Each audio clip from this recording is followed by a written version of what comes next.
नमस्कार, स्वागत है आपका सरोकार में। मैं हूं अमृता राय। सरोकार में अक्सर हम सरकार की उन नीतियों की चर्चा करते हैं जो जुड़ी हैं सीधे जनता के फायदे और नुकसान से। आज बात दशकों से चलाई जा रही सरकार की मिड डे मील योजना की। इस मिड डे मील योजना जिस पर इस साल सरकार ने 13,500 करोड़ रुपए खर्च करने का लक्ष्य रखा है। सरकार का यह भी दावा है कि देश के 12 लाख स्कूलों में 12 करोड़ बच्चे इस योजना का फायदा उठा रहे हैं। सरकार मिड डे मील योजना को हमेशा अपनी कामयाबी के तौर पर, उपलब्धि के तौर पर गिनाती रही है, लेकिन इसी हफ्ते बिहार के छपरा में 23 बच्चों की मौत के बाद और उसके बाद देश भर के अलग अलग हिस्सों से आ रही एक के बाद एक बीमारी की खबरों की योजना ने सरकार की सफलता पर सवाल खड़े कर दिए हैं। तो आज चर्चा इस योजना की हकीकत की। आज इस मुद्दे पर बातचीत करने के लिए, चर्चा करने के लिए हमारे साथ कई खास लोग जुड़ रहे हैं। हमारे साथ हैं MAA फातमी, जो कि RJD के नेता हैं और इसके अलावा UPA 1 में MOS रह चुके हैं, मानव संसाधन मंत्रालय में। बहुत बहुत स्वागत है आपका फातमी जी। हमारे साथ इसके अलावा KC त्यागी जी हैं, जो कि JDU से सांसद हैं। त्यागी जी, आपका भी बहुत स्वागत है। हमारे साथ इसके अलावा जुड़ी हैं इंदिरा यादव, जो कि पूर्व निदेशक रह चुकी हैं दिल्ली नगर निगम शिक्षा विभाग में। बहुत स्वागत है। आजकल भी आप सरकार के एक विभाग बाल कल्याण समिति की चेयरपर्सन हैं। इंदिरा जी, आपका भी बहुत स्वागत है। और इसके अलावा हम चलेंगे RC खूटिया के पास, जो कि कांग्रेस के नेता हैं और इसके अलावा जो standing committee, parliamentary standing committee है, उसके मेंबर भी हैं। इसके अलावा भी हमारे साथ कुछ और खास मेहमान जुड़ेंगे, उनसे आपका परिचय कराएंगे, लेकिन सबसे पहले एक रिपोर्ट।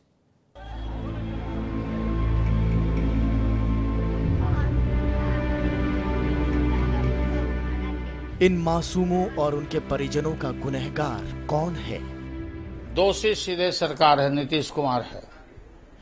और नीतीश कुमार अपने जिम्मेदारी से भाग नहीं सकता और इसके लिए सीधे नीतीश कुमार जिम्मेवार हैं बिहार सरकार के मुख्यमंत्री की हैसियत से, और उनको अपने पद से इस्तीफा देना चाहिए।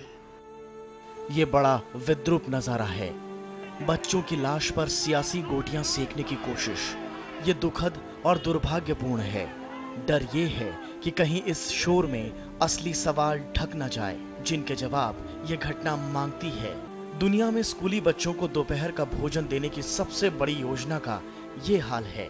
वो स्कीम जिसका मकसद ऊंचा है, कुपोषण से संघर्ष के साथ साथ जातियों की जंजीर तोड़ने की राह में जो प्रगति का जरिया बनी है।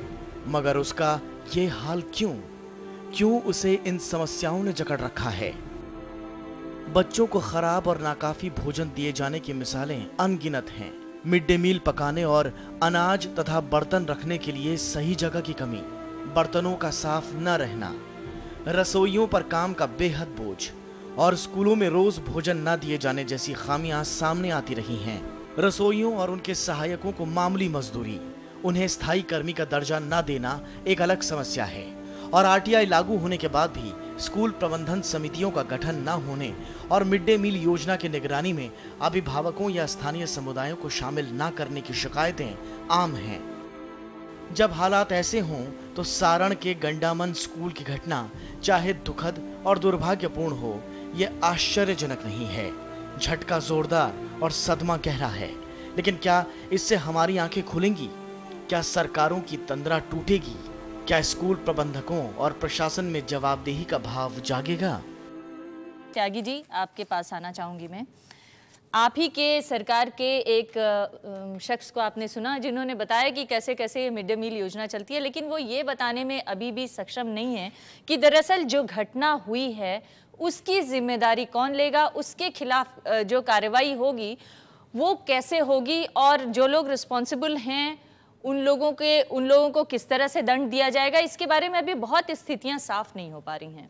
जो फॉरेंसिक डिपार्टमेंट की रिपोर्ट है और जो पेट के अंदर जो बिसरा होता है, हाँ, उसकी रिपोर्ट आनी बाकी है। हाँ। लगभग जो कमिश्नर की रिपोर्ट है उसने स्थापित कर दिया है कि इसमें जहरीला पदार्थ था। तो जो हेड मिस्ट्रेस है, हाँ, और जो उनके पति साहिबान हैं, उन दोनों की संपत्ति जब्त हो चुकी है। जब ये घटना हुई है उसके 5 मिनट बाद ही दोनों पति पत्नी जो हैं वो एब्सकॉन्ड कर गए हैं। उनकी गिरफ्तारी के लिए पुलिस लगी गई, लेकिन पहले कदम के रूप में उनकी सारी संपत्ति जब्त हो चुकी है। और हम चाहेंगे जिस तरह का नृशंस हत्याकांड हुआ है उसके लिए सरकार बंदोबस्त करेगी, उनको इतनी सख्त सजा मिलनी चाहिए कि वहीं नहीं, भारत के किसी कोने में इस तरह की घटना ना हो पाए। चलिए, आपने अपने पॉइंट बता दिए, लेकिन फातमी जी, आप मानव संसाधन मंत्री रहे हैं और जहाँ तक मुझे याद आता है आप मिड डे मील योजना को भी बहुत फॉलो करते थे और उसमें गड़बड़ियों के लिए आपने किसी कमेटी और समिति बनाने की भी बात कही थी, कुछ निगरानी समिति की बात आई थी। लेकिन एक रिपोर्ट में पढ़ रही थी तमिलनाडु के बारे में, उसमें शुरुआती दौर में ये कहा गया था कि अगर मिड डे मील योजना ठीक तरीके से लागू नहीं होता है तो वहाँ पर पढ़ाने वाले शिक्षकों को इसके लिए दंडित किया जाना चाहिए। ये भी कहा गया था कि पीडीएस सिस्टम से इस मिड डे मील योजना को नहीं जोड़ना चाहिए।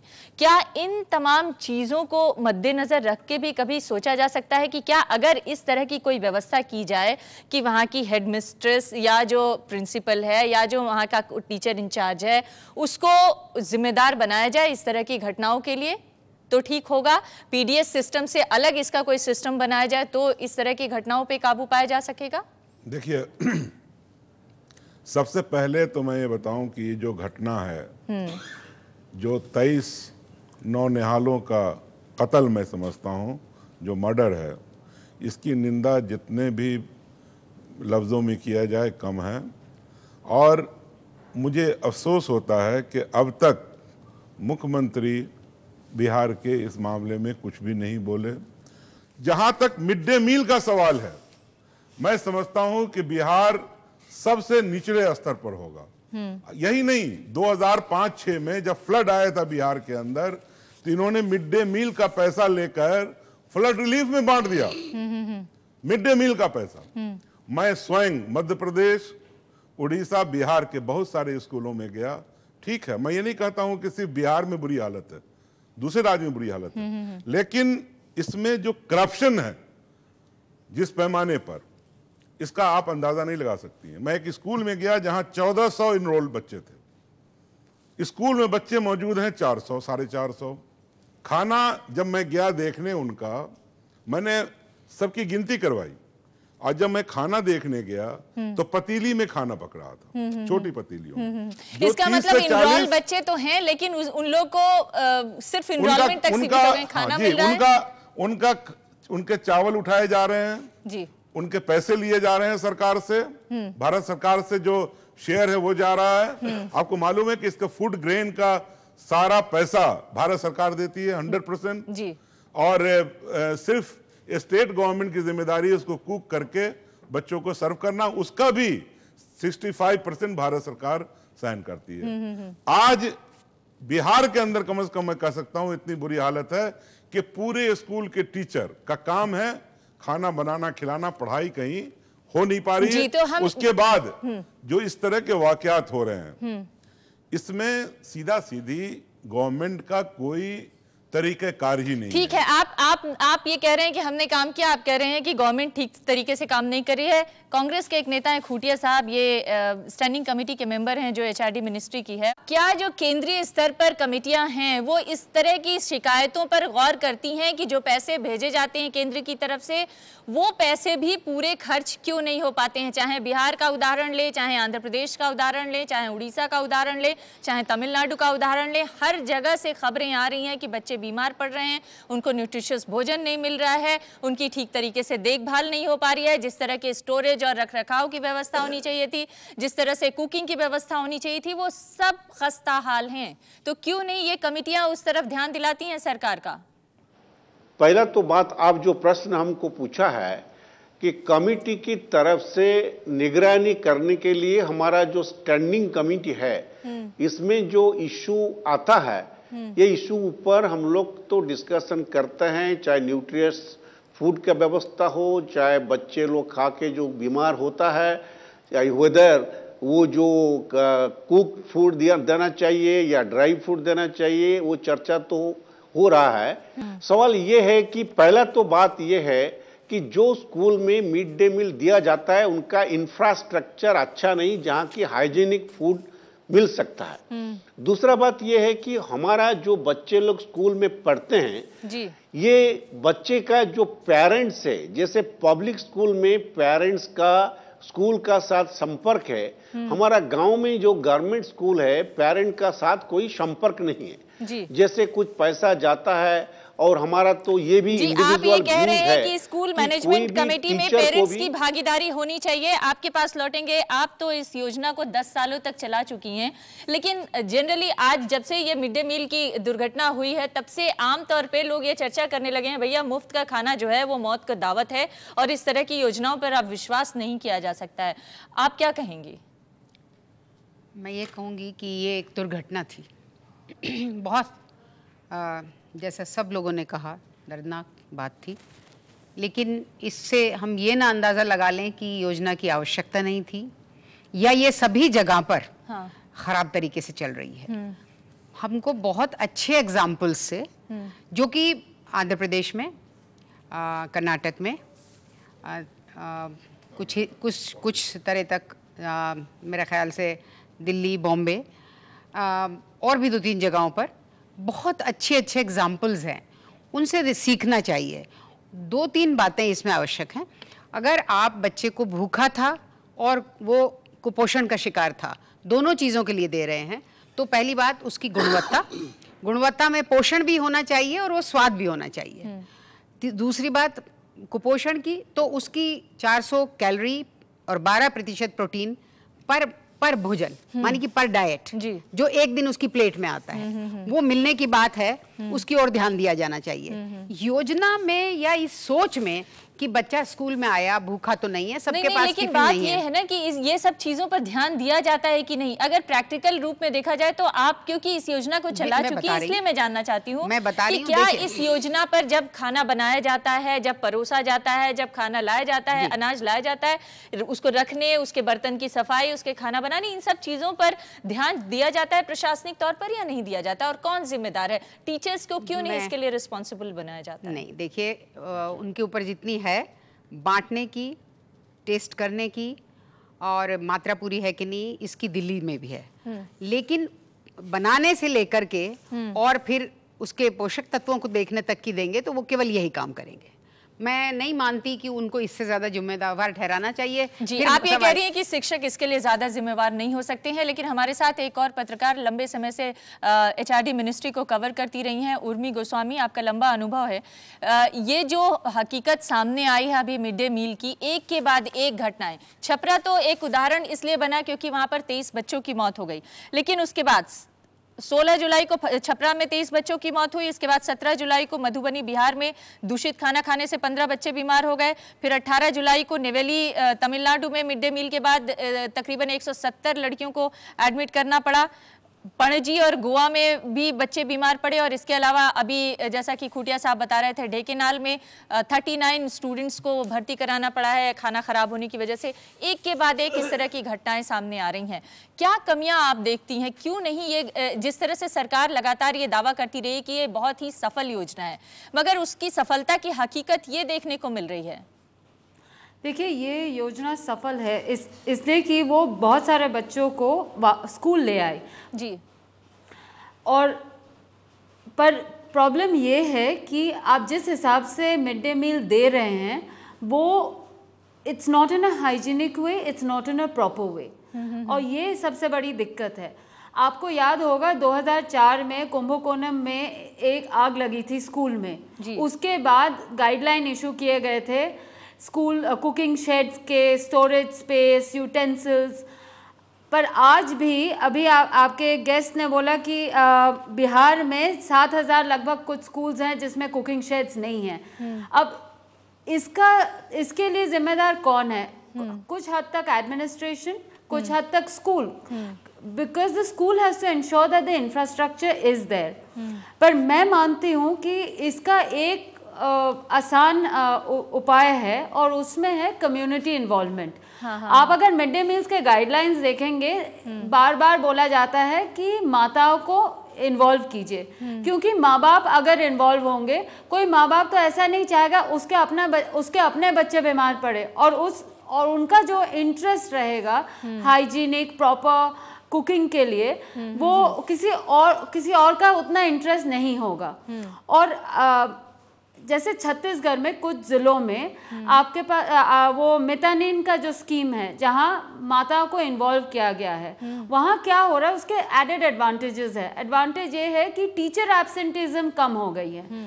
तो मैं मानती हूँ कि ये जितने घटनाएं हो रहे हैं वो उसमें एक उपाय ये है कि आप कम्युनिटी इन्वॉल्वमेंट को ज़्यादा कीजिए। एक आपके दूसरे गेस्ट ने बोला कि ज़्यादातर जो बच्चे आते हैं वो गरीब तबके के होते हैं, वो सही बात है, पर एक गांव में जो गवर्नमेंट स्कूल है वहाँ लगभग जब सरकार ने ये स्कीम चलाई वो सब बच्चों के लिए चलाई। जो भी बच्चा उस स्कूल में आता है उसको मिड डे मील मिलेगा, कोई ऐसा नहीं है सिर्फ गरीब बच्चों के लिए मिलेगा। मेरे ख्याल से अब अगर हम अपने दिमाग से ये सोच निकाले कि हम गरीब बच्चों के लिए एक बहुत बड़ा उपकार कर रहे हैं, तो शायद हमारी भी सोच और हमारी भी आउटलुक। इन्वॉल्वमेंट की बात जो आप कह रही हैं वो एक जायज सवाल हो सकता है, लेकिन मुश्किल ये है कि सारी की सारी कम्युनिटी इन सरकारी स्कूलों पे विश्वास ही कहाँ करती है। तमाम कम्युनिटी के जो अपर क्लास लोग हैं वो तो अपने बच्चों को चाहे गांव हो चाहे शहर सब प्राइवेट स्कूलों में भेजने लगे हैं, और जो निचले तबके के लोग हैं जो जिनके बच्चे यहाँ पर पढ़ रहे हैं उनकी अवेयरनेस लेवल इतनी ज़्यादा नहीं है कि वो अपने बच्चों के लिए किस तरह का खाना दिया जा रहा है उसकी ठीक तरीके से निगरानी रख सकें। इस पर लौटेंगे, एक ब्रेक के लिए रुकते हैं, ब्रेक के बाद भी ये चर्चा जारी रहेगी। हम उन सवालों को दरकिनार कर रहे हैं जो राजनीति से जुड़ी हुई है मिड डे मील योजना को लेकर, लेकिन हम उन सवालों पर ज़रूर चर्चा करना चाहेंगे जो योजना की खामियों की तरफ इशारा करती हैं और उन खामियों को कैसे दूर किया जाए, इस पर मैं चर्चा करना चाहती हूँ। एक जो ज़रूरी सवाल है वो ये है जो अभी उर्मी भी उठा रही थी कि बहुत सारी चीज़ें कि स्टोरेज ठीक नहीं है, बर्तन ठीक नहीं है, जो खाना बनाने वाले लोग हैं उनको पारिश्रमिक ठीक नहीं मिलता, ये सारे इशू तो हैं, लेकिन इन सब पे निगरानी कौन करे? मैं तो आपकी जो राय है उस राय से अपनी सहमति रखता हूँ। तो क्यों नहीं और इसमें ऐसी परफेक्ट मॉनिटरिंग होनी चाहिए। मैं तो पहले अपने उसमें कहा कि ये चुनौती के तौर पर एक सरकार को, एक पार्टी को नहीं, समूचे देश में इस तरह की मॉनिटरिंग होनी चाहिए। और पार्लियामेंट आ रही है 5 तारीख से, उसमें सब पार्टियों के लोग इस तरह के सवालों को उठाएंगे कि रसोई बढ़िया हो। ये भी हुआ है, उस जो घटना हुई है, जो हेड मिस्ट्रेस है ये मैंडेटरी है कि उसको खाना चखना ही चखना है। जो हेड मिस्ट्रेस है उसने खाना चखने से मना कर दिया। जो कुक है उसके 3 बच्चे मरे हैं, वो खुद बीमार है, उसने कहा कि हम चख लेते हैं, उसने कहा नहीं कोई ज़रूरत नहीं है। उसका ये एस्पेक्ट भी है। और तीसरा ये कि जो खाना है उसके पति के देवर की दुकान से आ रहा है। तो ये सारे सवाल भी जो उसके आगे वाला सवाल मैं आपसे नहीं पूछना चाहती हूं। मैं बताऊंगा भी नहीं, क्योंकि इनको बड़ी दिक्कत हो जाएगी। फिर मैं उसको बताऊंगा। मुझे क्यों दिक्कत हो जाएगी? इसलिए कि वो आरजेडी के नेता हैं। अब ये आप बोल रहे हैं ना, उठा के बंद करिए। बंद तो हुई ना, भागे हुए करते हैं, भागे हुए नहीं, गलत बात है ये। एब्सकॉन्ड की सारे अखबारों में आया। शरद यादव कौन पार्टी में है? कौन? कोई जात से कोई पार्टी हो जाती है? जात किसने कहा? नहीं, आपसे आप तो भाई उसी जात का तो आप लोग करते हो। यही बात मैंने शुरुआती दौर में कहा आपको कि इनके जो शिक्षा मंत्री हैं, पीके शाही जो हैं, वो सारे मंत्री जो है अभी चुनाव हारे वहीं से, हॉस्पिटल में गए, सारी चुनाव हारे वहीं से। वो शिक्षा मंत्री ने कहा। और फातमी जी, मैं नहीं चाहती हूं कि मैंने जात का जिक्र नहीं किया। मैं एक बात जानना चाहता हूं कि एक प्रिंसिपल किसी पार्टी की मेंबर हो सकती है? नहीं, मैं कहता हूं इनसे हेडमास्टर हो सकती है? नहीं। तो फिर क्यों जोड़ते हैं? उसका पति हो सकता है। शिक्षा मंत्री भाई, उसके पति को क्या लेना देना उस स्कूल से? नहीं, लेकिन क्योंकि राशन वहां से आ रहा था। लेकिन सवाल ये नहीं भाई, आपको मालूम है एमडीएम में क्या सिस्टम है? एमडीएम में एफसीआई से फूड अनाज आता है, और जो तेल और बाकी सारी चीजें वो तो राशन की किराने की दुकान से आती है। मेरा सवाल नहीं मालूम, उसका कोई ठेका नहीं होता। सारी चीजें तो आपको मालूम है। फ्रॉम एनीवेयर, चाहे कोई प्रिंसिपल हो, टीचर हो, जिसकी भी गलती हो, उसको ब्रॉट टू द बुक। इसको एंगल नहीं देना चाहिए कि इसका लालू से ताल्लुकात हो गया। लालू जी का नाम ही नहीं आया कहीं भी। अरे भैया, आ रहा है ना, आपका शिक्षा मंत्री बोल रहा है, कोई और नहीं बोल रहा। लालू जी का कहीं जिक्र आया? अरे भैया, जिक्र कर रहे हैं वो। आरजेडी का क्या मतलब हुआ? आज 23 लोग मर गए, जिम्मेदारी नहीं लीजिए? जिम्मेदारी लीजिए। हुआ, आप जिम्मेदारी लेना होगा खूटिया जी, खूटिया जी, आप कुछ बोलना चाहते हैं? इसको राजनीति से अलग होकर किस तरह से देखा जा सकता है? पॉलिटिकल किसी को आरोप करना, किसी का खिलाफ में करना, कोई जात या राजनीति के आधार ऊपर नहीं होना चाहिए। हम लोग सभी बच्चे का जो मध्याह्न भोजन सिस्टम को इम्प्रूव करना चाहिए। तो क्योंकि ये तो बात सही है, आज जो 12 करोड़ लोगों बच्चे को खाना मिलता है, साहब कहीं अगर कोई दुर्घटना हो गया, सुझाव दिया अप्रैल महीने में, उसका जिक्र कर देती हूँ। पके हुए भोजन के बजाय छात्रों को डिब्बाबंद खाना खिलाने का सुझाव दिया। ये कहा गया कि खाने की गुणवत्ता और पौष्टिक गुणों के लिए फूड एंड न्यूट्रिशन बोर्ड बनाया जाए। ये कहा गया कि स्कूलों के अध्यापकों और खाना पकाने वालों को ट्रेनिंग के साथ साथ निगरानी भी करनी चाहिए। ये भी कहा गया कि जो समिति है उसने ये पाया है कि ज़्यादातर स्कूलों में शिक्षा के अधिकार कानून के मानकों के अनुरूप किचन और स्टोर की बेहद कमी है, जो अभी उर्मी गोस्वामी कह रही थी। अब इन चीज़ों को दुरुस्त करने के लिए कैसे क्या अभियान चलाया जा सकता है, कैसे ठीक किया जा सकता है? जैसे मैं बार बार ये पूछ रही हूँ कि स्कूल के अध्यापकों को निगरानी में रखना चाहिए कि नहीं रखना चाहिए, उनको जिम्मेदारी देनी चाहिए कि नहीं देनी चाहिए, इस पर कोई एकमत ही नहीं हो रहा है। उनको ऊपर दो मत आता है। कुछ लोग ये तो बोलते हैं कि अगर स्कूल का प्रधान शिक्षक को वो रेस्पॉन्सिबिलिटी दिया जाएगा, हाँ। तो वो ज्यादा समय पढ़ाने में शिक्षा का ऊपर दे नहीं पाएंगे, हाँ। मगर बात ये है कि अगर उनको नहीं दिया जाएगा तो कैसे हो सकता है कि गांव का जो पेरेंट, युवा संघ, महिला समिति है, उनको लेके एक कमिटी बना के उनके जरिए में भी किया जा सकता है। और ये जो कुकिंग सेट और जो कुकिंग का क्वालिटी, गुणवत्ता को बढ़ाने के लिए अगर जरूरत है तो केंद्र सरकार को विचार करना चाहिए, राज्य सरकार को विचार करना चाहिए। अगर जरूरत है तो बजट को भी इंक्रीज करना चाहिए, क्योंकि बजट अगर कम होगा और पर स्टूडेंट का बजट भी कम होगा, कुकिंग का जो मिलता है वो भी कम होगा, तो naturally we can not expect ये गुड क्वालिटी फूड आल्सो। तो उसको भी, बजट को भी रिव्यू करना चाहिए। और हमारा ख्याल में सबसे ज्यादा जिम्मेदारी राज्य सरकार का है, क्योंकि केंद्र सरकार तो पैसा दे देता है, हाँ। मगर इम्प्लीमेंटेशन तो राज्य सरकार करता है। तो मॉनिटरिंग सिस्टम को इम्प्रूव करने के लिए जो जिला का कलेक्टर है उनको जरिया में, जिला का जो शिक्षा का इंस्पेक्टर है उनको जरिया में मॉनिटरिंग सिस्टम को इम्प्रूव करने के लिए राज्य सरकार की तरफ से ठोस कदम उठाना चाहिए। और जो सेट नहीं आप ये कह रहे हैं कि जो भी करना है वो करना तो राज्य सरकार को ही है, और राज्य सरकार क्या इसको करने के लिए अपने अंदर से कोई तत्परता दिखा नहीं रही है। असल में लोगों को विश्वास इसलिए नहीं हो रहा है कि राज्य सरकार के अंदर वो तत्परता नहीं दिख रही है कि इस सिस्टम को ठीक किया जाए। 7 साल से आप लोग भी तो सरकार चला रहे हैं, इससे पहले भी, और हाल में एक अप्रैल महीने में बिहार में इससे संबंधित एक सलाहकार बोर्ड ने अपनी रिपोर्ट दी थी और उसमें कहा था कि बड़े पैमाने पर खराब और अस्वास्थ्यकर भोजन दिया जा रहा है, इसको दुरुस्त करने की जरूरत है।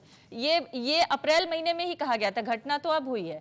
उसके बाद से लेकर भी अगर कोई कदम उठाया गया होता, कुछ दुरुस्त करने की कोशिश की गई होती? नहीं, अभी भारत सरकार के मंत्री ने ये कहा है, स्टेटमेंट उनका मैं परसों सुना मैंने, कि 12 जिलों को चिन्हित किया गया था कि यहाँ पे ये वाकया हो सकता है, और उसमें ये जिला भी है जहां ये वाकया हुआ है। मैं आपसे कहना चाहता हूं, इसका जवाब ले लूं एक बार, फिर इसके बाद आगे बढ़ें। जी बोलिए। जवाब भी वही दे देंगे। नहीं जवाब आप दीजिए ना, आप जवाब दे ही है। ऐसा है, कल मैंने अपने जिले के गाजियाबाद में, मैं पहले यहाँ से भी मेंबर पार्लियामेंट रहा हूँ, तो मिड डे मील का जो इंतजाम करने वाला आदमी, मैंने उसको बुलाया। ये तो दिल्ली से कोई 7 या 8 किलोमीटर दूर है। उसने कहा सबसे घटिया किस्म का चावल हम लोगों को मिड डे मील के लिए दिया जाता है। तो खाली वहां हुआ है उसके लिए सबका मन दुखी है, लेकिन जो मिड डे मील है, जिन अनन्यूट्रियस बच्चों के लिए ये है, वो एजेंडे में नहीं है किसी के में भी। तो क्यों नहीं एजेंडे में है? आप लोग राजनीति कर रहे हैं उन्हीं के बल पर, उन्हीं गरीब लोगों के बल पर जिनका शोषण हो रहा है, और आज भी आप कह रहे हैं कि जो योजना इतनी बड़ी चलाई जा रही है वो एजेंडे पर ही नहीं है। एक सर्टेन सेक्शन ऑफ सोसाइटी है जिसके लिए देश बना हुआ है। जी उर्मी, क्या विडंबना है ये कि जिन लोगों के लिए ये योजना चलाई जा रही है, वो लोग या उनके दुख, उनकी मुश्किलें राजनीतिक दलों के एजेंडे पे ही नहीं है, खुद राजनीतिक दलों के नेता स्वीकार कर रहे हैं। देखिए, ये I'm not surprised actually, but the fact is, हम ये सोचते हैं कि जो गरीब है उनका कोई सोच नहीं है, ये सच है कि वो एक स्कूल के एकेडमिक्स में इन्वॉल्व नहीं हो पाएंगे क्योंकि खुद अशिक्षित होंगे, पर खाना क्या दिया जा रहा है, सही तरीके से बन रहे हैं या नहीं, ये बोलने के लायक वो है।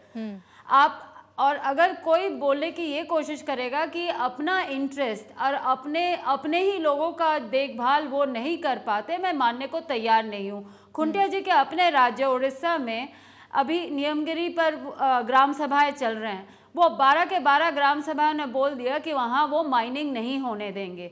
तो मैं ये मानती हूँ कि वो अशिक्षित हो सकते हैं, पर अपना इंटरेस्ट या अपना देखभाल या अपनों का देखभाल वो कर सकते हैं। एक दूसरी बात जो बार बार सब बोल रहे हैं, कुछ हद तक राजनीति है कि सेंटर का काम नहीं है, स्टेट का काम है। बहुत सारे जगहों में ये काम हम एनजीओज को देते हैं या छोटे ऑर्गेनाइजेशंस को देते हैं। हर एनजीओ बुरा नहीं है, हर छोटा ऑर्गेनाइजेशन बुरा नहीं है, पर बहुत सारे ये जो ऑर्गेनाइजेशन खासकर जो बहुत छोटे होते हैं वो लोकल नेता या जिला लेवल के कोई नेता का संगठन होता है। तो उस जो ऑर्गेनाइजेशन है जो मिड डे मील का काम कर रहा है, उसकी अकाउंटेबिलिटी तो नेता के पास है जी। उसको मालूम है वो कल कोई भी खाना दे सकते हैं, नेता उसको बचा के ले जाएगा। जी जी जी। और इसीलिए बहुत सारे जो रिपोर्ट्स आ रही हैं सोशल ऑडिट की, वो ये कह रही हैं कि दरअसल एनजीओज को देने के बजाय अगर राज्य सरकारें इस योजना पर निगरानी रखें और चलाने की जिम्मेदारी लें तो ज्यादा अच्छे तरीके से चल सकती है योजना। लेकिन मैडम मैं आपको बताता हूँ, अभी त्यागी जी बोल रहे थे कि दाना अच्छा नहीं मिलता। आपको मालूम होना चाहिए कि फूड कॉरपोरेशन ऑफ इंडिया, ये गवर्नमेंट ऑफ इंडिया का ऑर्गेनाइजेशन है, वो कोई भी दाना स्टेट को देती है, चावल या गेहूं कुछ भी, स्टेट गवर्नमेंट रिसीव करती है उसको बहुत आसानी से। किसी राज्य में अगर एफसीआई खराब खाना दे रही है, खाने का सामग्री दे रही है, ये 100% भारत सरकार देती है अपनी तरफ से, वो उसको रिफ्यूज कर सकता है कि नहीं, this quality is not good. तो फॉल्ट कहाँ है? फॉल्ट उनका है जो उसको रिसीव कर रहे हैं, नंबर 1। नंबर 2, त्यागी भाई ने कहा कि ये जो है गरीब लोगों के लिए नहीं। अगर आप देखेंगे 6 से 14 साल के बच्चे जो स्कूल जाते हैं, उसकी तादाद जो होगी, उसका कम से कम 80% बच्चे यहाँ 80 to 90% के बीच में बच्चे इस सिस्टम के अंदर तालीम पा रहे होंगे। इसलिए कि गांव के अंदर इस स्कूल के अलावा कोई सिस्टम ही नहीं है। या तो उनके नाम पर अनाज लिया जा रहा है, उनके नाम पे सुविधाएं ली जा रही हैं, पैसा लिया जा रहा है, बीच में कहीं ना कहीं घपला है। लेकिन तो सुनिए, मेरी बात सुनिए, 96% एनरोलमेंट हो चुका है। नहीं, 100%, हाँ, मोर देन 100%। मोर देन 100% कैसे होगा? होता है ना, हाँ। जैसे एक राज्य में है, हाँ। यहाँ इनरोल हो गया, फिर दूसरे राज्य में इनरोल हो गया, अच्छा। एक जिला में ननिहाल है, एक में दादियाल है, 2 जगह इनरोल हो गया। कई राज्यों में 100% से ऊपर ज्यादा बच्चे इनरोल्ड हैं। तो मैं ये कह रहा हूं कि this is not for only for poor, this is for everyone, every Indian children who is between 6 and 14। और यही नहीं, अगर कोई एनजीओ चला रहा है, स्कूल मदरसा चल रहा है, कोई संस्कृत विद्यालय चल रहा है, वो भी अगर मदद चाहे तो उसको अनाज दिया जाएगा, उसको सर्व शिक्षा अभियान की सुविधा दी जाएगी। अब जहां तक सवाल पैदा होता है, घूम फिर करके मैं फिर त्यागी भाई पर आऊंगा। ये हमारे सीनियर हैं, मुझे इनके सामने ज्यादा बात भी नहीं करनी चाहिए। सुनिए, नहीं, हमारे बड़े भाई की तरह हैं, हाँ। लेकिन यकीन मानिए मुझे सदमा होता है। मैं 2 मरतबा कम से कम, जब मैं मंत्री था, मुख्यमंत्री से मिला, कई मरतबा वहां के सेक्रेटरी से मिला, ताकि सर्व शिक्षा अभियान को और मिड डे मील को वहां अच्छे से चलाया जा सके। बड़े सदमे की बात है कि आज यही नहीं कि सिर्फ मिड डे मील, सर्व शिक्षा अभियान सबसे बुरी हालत में अगर कहीं है तो वो बिहार के अंदर है। मैं दावे से इस बात को, मैं अगर गलत कह रहा हूं, आज टीवी पे बोल के जाऊंगा, फिर मुझे बुलाइएगा। 4,000 करोड़ सर्व शिक्षा अभियान में बिहार को जाता है, जिसका हार्डली 1700 से 1800 करोड़ रुपया जो आउटले है उसका खर्च हो पाता है, बकिया पैसा वापस आता है। 2,30,000 से 32,000 टीचर रखने थे, आज तक टीचर अपॉइंट नहीं हुआ पूरा। जो मिड डे मील का जितना इनको दाना उठाना है एफसीआई से, ये नहीं उठाते। सर्व शिक्षा अभियान के अंदर जो मिड डे मील देते हैं हम लोग, उसके अंदर जैसे आज उत्तराखंड में अगर वहां पे आज बहुत तबाही है, वहां पर हमारी जिम्मेदारी होती है कि स्कूल न भी चल रहा हो तो हम बच्चों को मिड डे मील दें जी।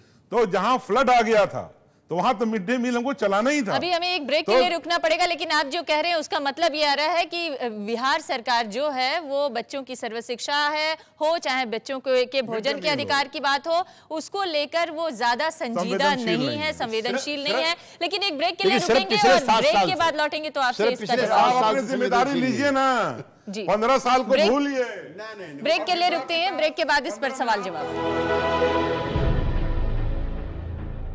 जी, तो आज हम बात कर रहे हैं मिड डे मील योजना की हकीकत की, क्योंकि आप मानव संसाधन मंत्री रहे हैं, इसलिए ये सवाल भी आप ही से कर लेते हैं। इंटरनेशनली अगर देखा जाए तो मतलब हर एक चैनल में इस बात की शिकायत हुई कि बिहार में एक ऐसी दुर्घटना हो गई जिसको लेकर सरकार हमेशा अपनी पीठ थपथपाती रही है, अपनी उपलब्धियों की पीठ थपथपाती रही है, और उस घटना ने पूरे देश को शर्मसार किया है। इंटरनेशनल मीडिया तक में इस तरह की खबरें आई। लेकिन आज गार्जियन में एक आर्टिकल मैं पढ़ रही थी जिसमें यह कहा गया था कि 1.44 सेंट्स से लेकर 3.04 सेंट्स खर्चा करके जो सरकार बच्चों को खाना खिला रही है मिड डे मील योजना के तहत, उससे बच्चों के जो प्राइमरी स्टैंडर्ड के जो बच्चे हैं उनकी प्रोटीन डेफिशिएंसी कम हुई है और 30% कैलोरी इंटेक बढ़ा है, 10% जो है वो आयरन का इंटेक बढ़ा है, डेफिशिएंसी कम हुई है। लेकिन ये फिर भी इतना कम है जैसे ऊंट के मुंह में जीरा। बिल्कुल सही। देखिए, मैं सबसे पहले तो ये कहूं कि भारत सरकार की ये एक शानदार स्कीम है। इससे बड़ा स्कीम कोई मुल्क के अंदर हो नहीं सकता। जी, दुनिया में एक तरह से नायाब है। मैं डकार गया हुआ था अपने भारत सरकार की तरफ से, और जब इस चीज़ का जिक्र किया मैंने तो ज़ोरदार ताली लगी। पूरे दुनिया से आए हुए 100 कुछ मुल्क के लोग थे, सभी के शिक्षा मंत्रियों ने और वहाँ के पदाधिकारियों ने इसको बहुत सराहा, क्योंकि ये जो सर्व शिक्षा अभियान है ये एजुकेशन फॉर ऑल EFA के तहत आता है, जिसके सिग्नेटरी इंडिया भी है और दुनिया के बहुत सारे ममालिक हैं। इतना बड़ा इनिशिएटिव दुनिया में कहीं नहीं लिया गया, तो इसलिए अगर हिंदुस्तान इसके लिए पीठ थपथपाए, मनमोहन सिंह जी इसके लिए पीठ थपथपाएं, तो बिल्कुल मैं सही मानता हूँ। और एक दिन में 12 से 14 करोड़ बच्चे खाना खा रहे हैं वक्त में, ये बहुत बड़ी बात है। तो इसको इम्प्रूव करने की जरूरत है। मैंने अपने ज़माने में भी कोशिश किया कि जो पैसे आप कुकिंग के लिए दे रहे हैं वो नाकाफ़ी है। जो आप चावल तो दे रहे हैं FCI की तरफ से, और वो नहीं पहुंच पा रहा, ये स्टेट गवर्नमेंट को देखना चाहिए।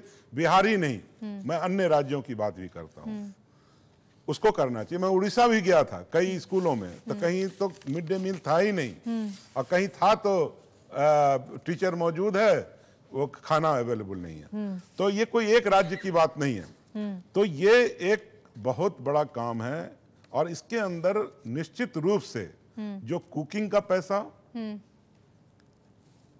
फिर जो हम अलग से दाल या सब्जी बच्चों को ऐड करते हैं, उसके अंदर भारत सरकार को भी बढ़ाना चाहिए, स्टेट को भी अपना शेयर बढ़ाना चाहिए।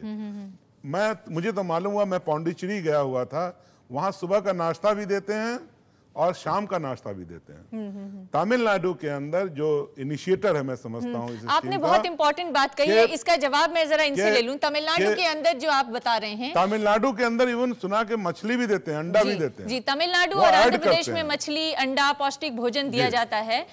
वो और इसके अलावा ये जो कुक कम हेल्पर है उसको भी सरकार संभवतः 900 से 1000 रुपए के करीब देती है केंद्र सरकार। उसके ऊपर चाहे तो राज्य सरकार और ज्यादा पैसा देके उनको रख सकती है। तमिलनाडु में एक ऐसी योजना है जिसके तहत कुक कम हेल्पर को एक परमानेंट स्टेट एम्प्लॉय की तरह से रखा गया है और उसको वो सारी सुविधाएं मिलती हैं जो स्टेट एम्प्लॉय को मिलती हैं। वैसी तमाम योजनाएं ले आकर क्यों नहीं इस व्यवस्था को दुरुस्त किया जा सकता है? बिहार इसमें क्यों नहीं इनिशिएटिव ले रहा है? देखिए, एक घटना हो गई है तो जो बिहार सरकार की जो सारी उपलब्धियां हैं, हाँ, उसको आप नजरअंदाज कर दें, ये भी ठीक नहीं है। ये लेकिन इस घटना में 25 मासूम बच्चों की मौत हो चुकी है, मारे गए हैं। और दूसरा ये, इसलिए मैं पहले से आपसे कह रहा हूँ, इसमें ब्लेम गेम की जरूरत नहीं। इस तरह की घटनाएं, त्यागी भाई, आप जरा एक मर्तबा मैं रिक्वेस्ट करूंगा एक मर्तबा आप राज्यसभा में भी हैं, जरा मंगवा लीजिएगा ठीक, बिहार कहाँ खड़ा है सर्व शिक्षा अभियान में मिड डे मील। मैं आप आपने इतनी बार कहा कि इस बार मैं आंकड़ों के साथ आपके सामने आऊंगा कि पिछले 15 सालों में क्या, पिछले 15 सालों में कैसे यूपीएससी के एग्जाम जो मैंडेटरी हैं वो भी बिहार में नहीं होते। लेकिन मैं अगली बार जब बातचीत होगी उसमें मैं आपके सामने इन आंकड़ों के साथ आऊंगा। लेकिन मैं इनकी बात का जवाब देना चाहता हूँ। तमिलनाडु में भी इस तरह की घटना, पॉइजनस फूड की या न्यूट्रियस फूड नहीं था, उसको लेकर के भी वहाँ भी घटनाएं हुई हैं। अब कभी मैं एक कह रहा हूँ, मैं कोई इसकी संवेदनाओं की बात नहीं है, कहीं अगर मान लिया छपकली गिर जाए, कल गिरी है कोई छपकली, तो क्या वो उसका मुख्यमंत्री ही जिम्मेदार है उसके लिए? लोकल एडमिनिस्ट्रेशन है, उनकी रेस्पॉन्सिबिलिटी। हाँ, अगर इन 25 बच्चों के जो हत्यारे हैं उनको अगर सजा नहीं मिली तब मैं नहीं आपके कार्यक्रम में आऊंगा, लेकिन उनको वहीं भेजा जाएगा जहां बच्चे गए। इसमें कोई कोताही नहीं बरती। एक मिनट, मैं एक बात कहना चाहता हूं। कोई हादसा हो जाए इसको मैं मान सकता हूं, हो गया हादसा के बाद सिर्फ स्कूल का हेडमास्टर नहीं आता है, डीओ क्या कर रहा था, डिस्ट्रिक्ट एजुकेशन ऑफिसर क्या कर रहा था, ब्लॉक एजुकेशन सब ऑफिसर क्या कर रहा था, डिस्ट्रिक्ट मजिस्ट्रेट क्या कर रहा था। मतलब ठीक है, जहां लोकल हुआ मशरक के अंदर, वहां पर इलाज नहीं हुआ, आप छपरा लाते जल्दी। छपरा में नहीं पॉसिबल था। अरे भैया, हमारे और आप जैसे लोगों के लिए हेलीकॉप्टर होगा और प्लेन होगा, गरीब के लिए नहीं हो सकता। जो बच्चा मर रहा है 5 हेलीकॉप्टर लगा के उठाया क्यों नहीं आपने?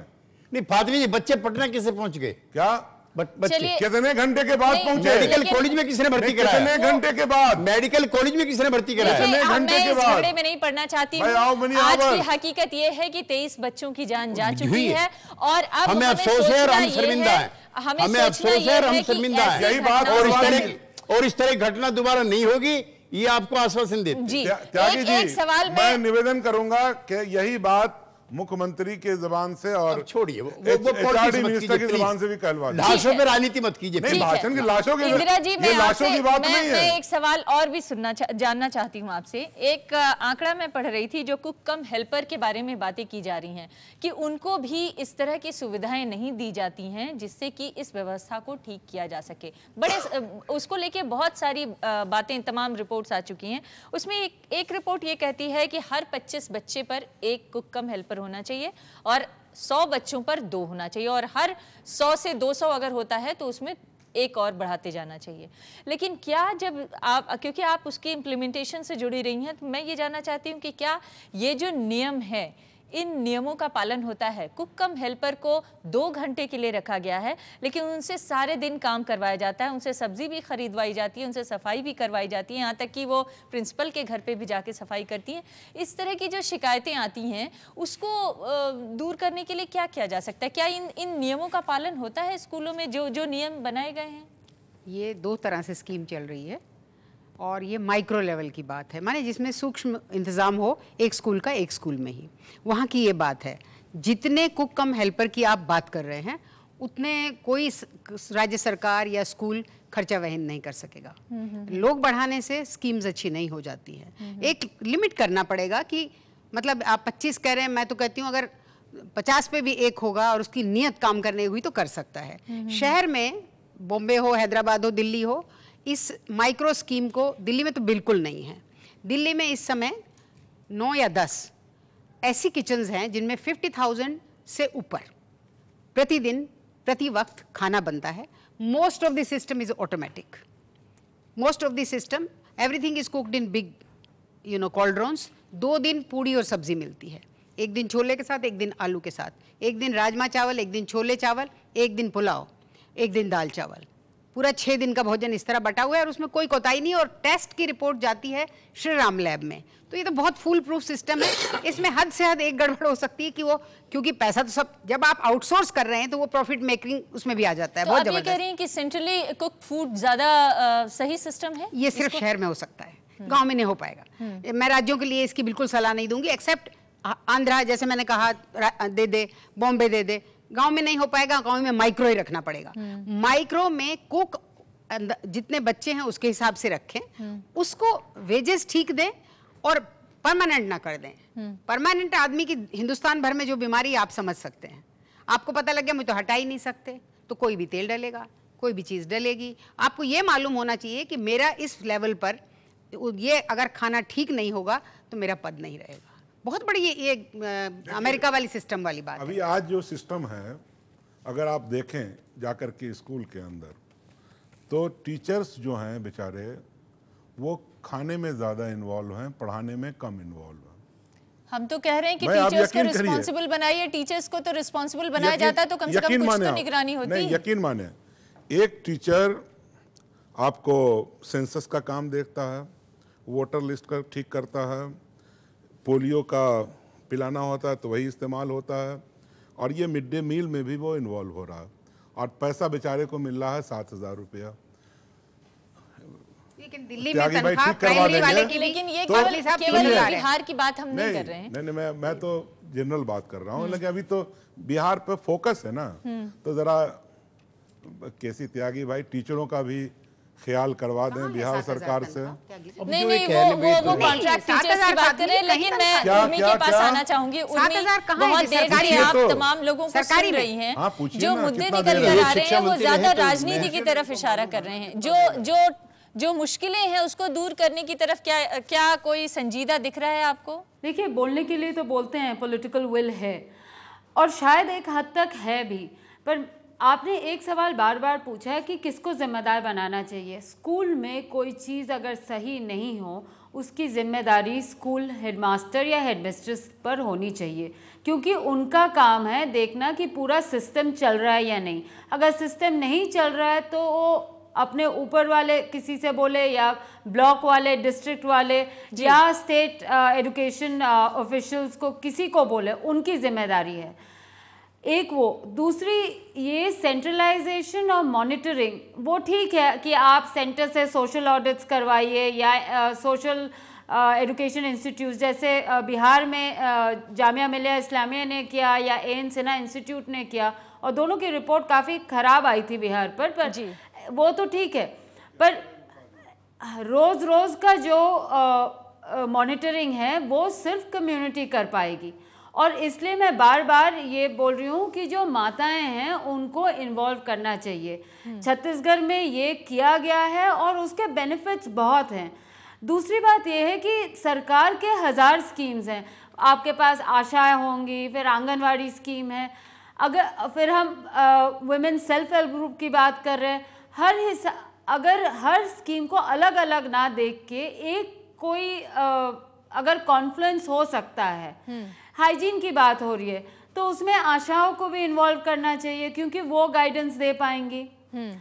जो मैं तो बार बार बोल रही हूँ, केंद्र सरकार की जो योजनाएं हैं वो अगर संयुक्त रूप से चलाई जाएं और तमाम जो दूसरे क्षेत्रों में काम कर रहे जो कार्यकर्ता हैं उनका इस्तेमाल भी स्कूलों के लिए किया जाए तो शायद इसको थोड़ा और दुरुस्त किया जा सकता है इस व्यवस्था को, आप ये कह रही हैं? मैं ये बोल रही हूँ, और मैं बोल रही हूँ कि कम्युनिटी, आजकल हर स्कूल में एक स्कूल मैनेजमेंट कम्युनिटी होना चाहिए, उसमें पेरेंट्स इन्वॉल्व होने चाहिए। मैं जो बार बार बोल रही हूँ कि गाँव में जो गरीब हैं, जो पिछड़े हैं, वो एकेडमिक जो कंटेंट है या मेरे को मालूम है सर कि मौजूद हैं, पर उसके जो पेरेंट्स हैं उनको और ज़्यादा इन मामलों में इन्वॉल्व करना चाहिए, तभी जाके सोसाइटी की ओनरशिप होगी। जी, और जब तक सोसाइटी जागरूक नहीं होगी तब तक इस तरह के हादसे की जिम्मेदारी सरकार को लेनी होगी और उसको दुरुस्त करने की भी जिम्मेदारी आपकी होगी। एक ब्रेक के लिए रुकेंगे। लेनी चाहिए उन लोगों को भी जो गांव के अंदर स्कूल के जो मेंबर्स होते हैं, तो उनको भी जिम्मेदारी लेनी चाहिए। हम एक ब्रेक के लिए रुकेंगे, ब्रेक के बाद यहाँ पर जो लोग बैठे हैं उनके साथ सवाल जवाब भी करेंगे। एक छोटे से ब्रेक के लिए रुकते हैं।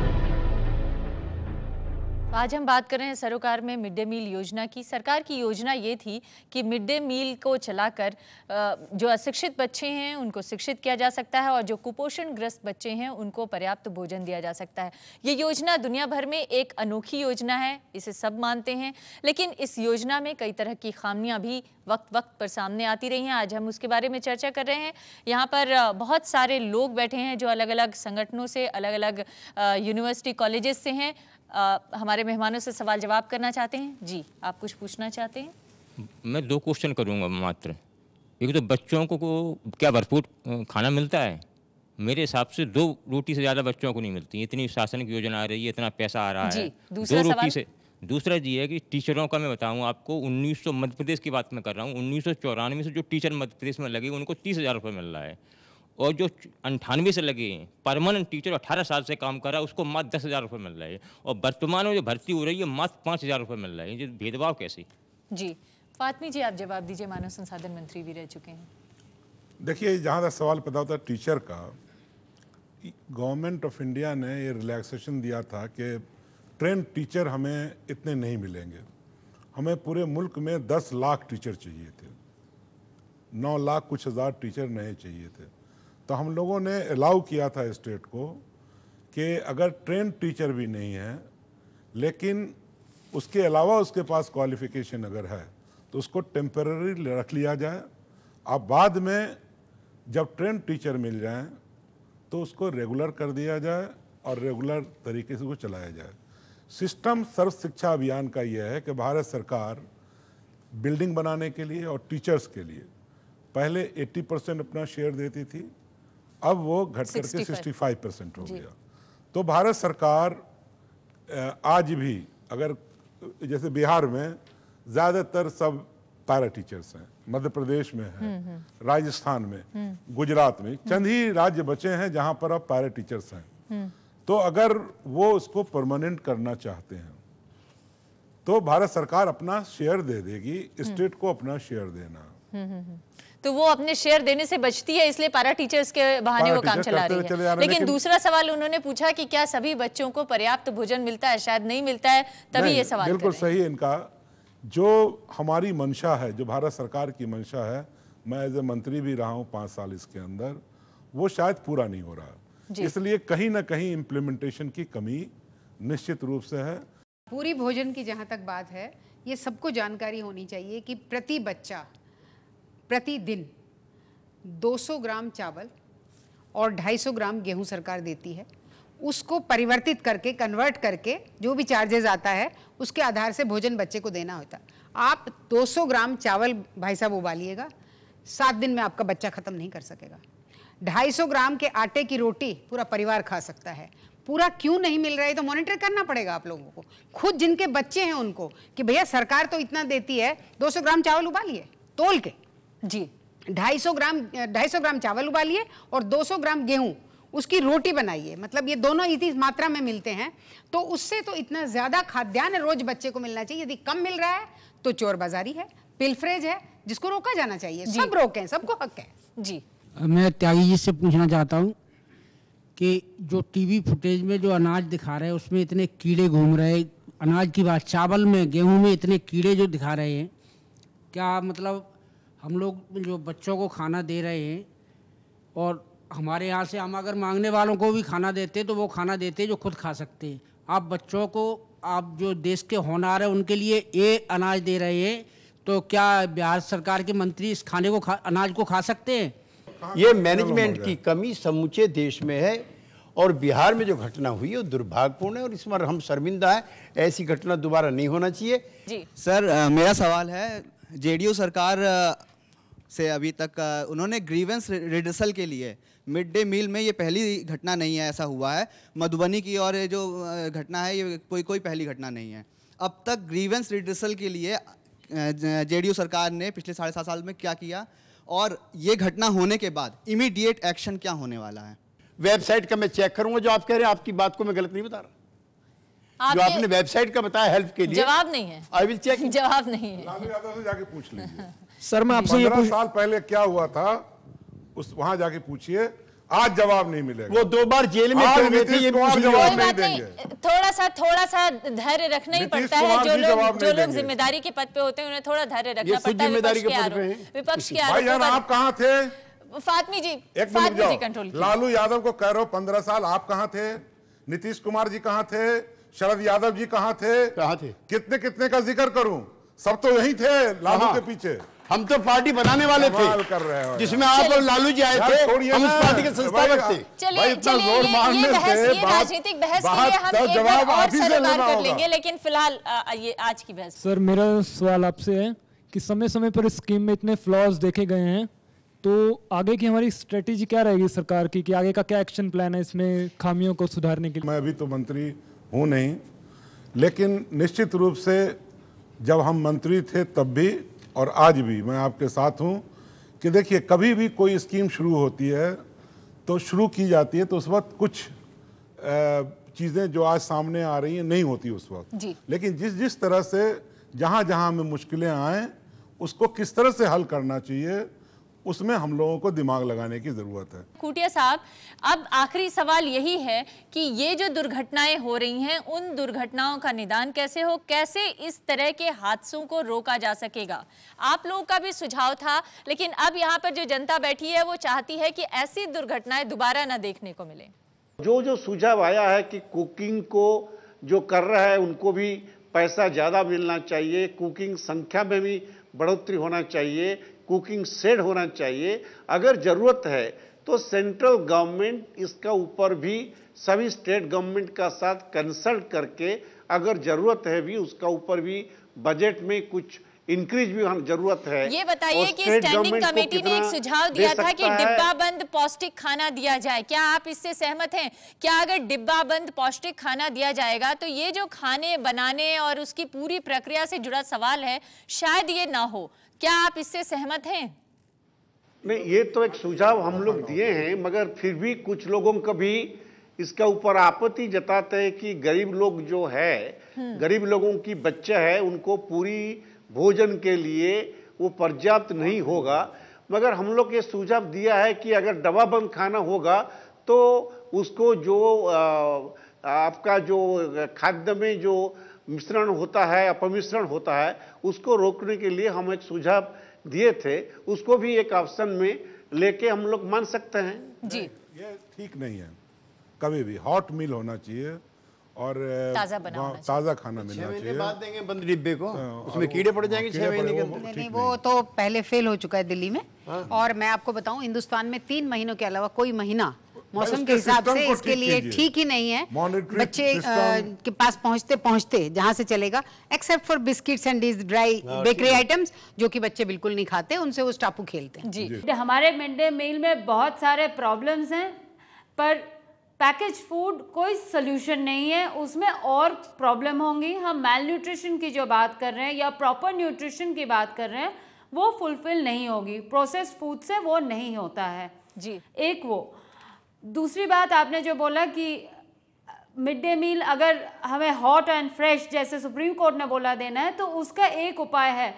देखिए, आप पूरे घंटा भर हमने सुना है राजनेता कैसे अपने इस पूरे चीज़ को एक पॉलिटिकल ब्लेम गेम बना चुके हैं, फिर बीच में जब उनकी मिली भगत हो जाती है फिर वो ब्यूरोक्रेट को ब्लेम करते हैं। जी, basically the community has to ask the questions.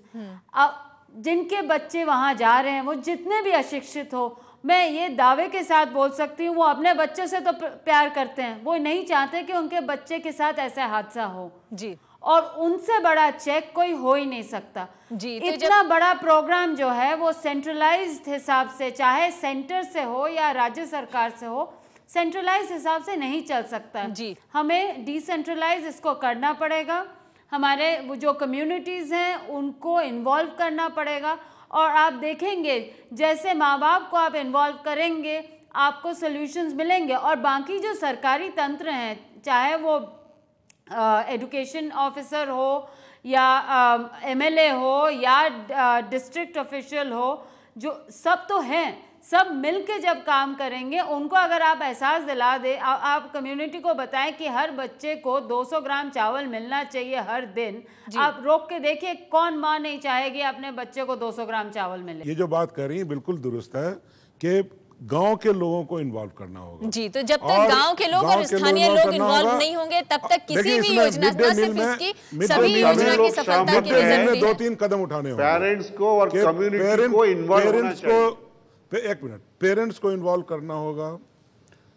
जो दाना मिल रहा है आपको, चाहे गेहूं हो या चावल हो, FCI से उसको देख लेना होगा कि वो दुरुस्त है या नहीं। नंबर 3 थिंग जो मैंने पहले भी परसों किया था, कुछ पैसा बढ़ाना चाहिए, जैसे दाल है, सब्जी है, उसके लिए। और जो कुकिंग करेगा उसका पारिश्रमिक बढ़ाना चाहिए।